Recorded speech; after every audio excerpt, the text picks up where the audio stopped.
are the top selection with this half that's side jog to the left. So it looks just like this. Now this angle right over here is covered by my right hand. I'm covering here. Notice if I didn't have my right hand there, you would see exactly what's happening. You'd see that they're not getting squared. That's a big flash. So the key to this part is making sure your right hand blocks the view by being down right in front with all your fingers serving as a shield as you pretend to use your left hand to push to the right, and this forefinger holds the card in place, and that's what makes it look like everything got squared into each other. The real situation is this. All the cards are still here.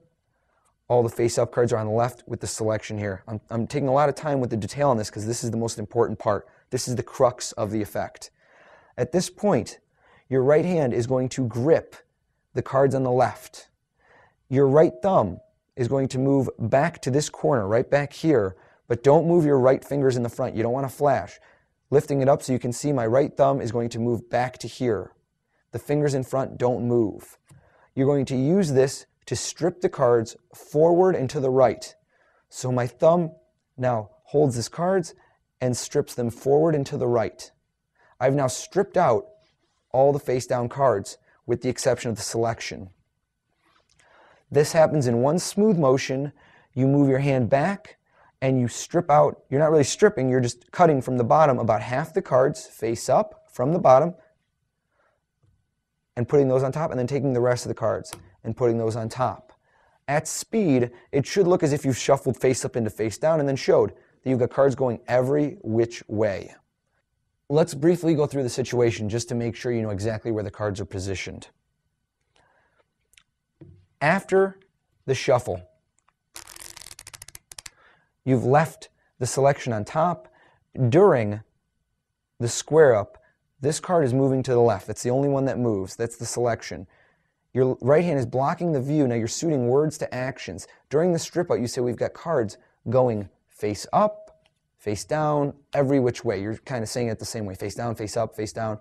In reality, though, you have one face down card, the selection, followed by half the deck face up, followed by half the deck face down.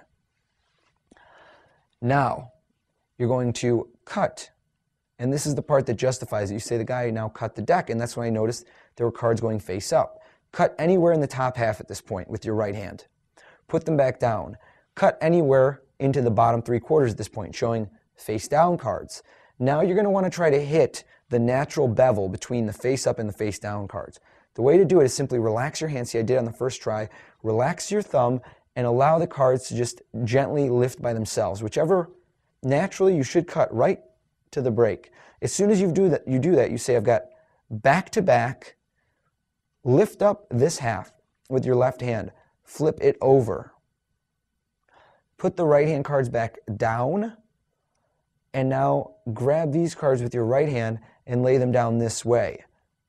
So what you've just done is you've taken the bottom half, you've reversed it, and you've left it reversed and put it on top, and you've straightened the deck. So now they're all face-up cards, followed by the selection, followed by all face-up cards. One more time, just so you can see how that worked. Get back into the triumph situation. Face-down selection, half face-up, half face-down.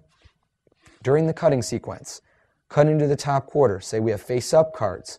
We have face-down cards. At this point, you're going to try to hit right at the cut.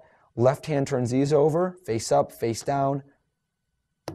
Put those on top, and you're ready for the revelation, showing all face up with one face down in the middle. That's the original Triumph by Dai Vernon.